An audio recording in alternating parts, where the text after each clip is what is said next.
आज मो पड़ोसी आसिक शाग देले आ कहले एथिरे पकुड़ी बनैकी खाओ देखियो बहुत बढ़िया लगे। तो मुझे सांग मैंने ये शाग को फास्ट टाइम देखुची आ विषय जानूची मु तो केबे देखी भी नथिली। तो से कहले ए शागर बहुत औषधीय गुण रही।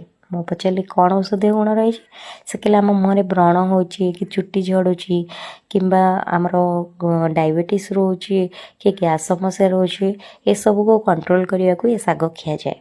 ये मुख्यतः गाँ गाँवली देखा जाए आ पोखरी मानक हुए जोटा कि सन्तसंधिया माटी रे होता है। यहाँ को हिडमिचा शाग कहती बा जल ब्राह्मी कहती।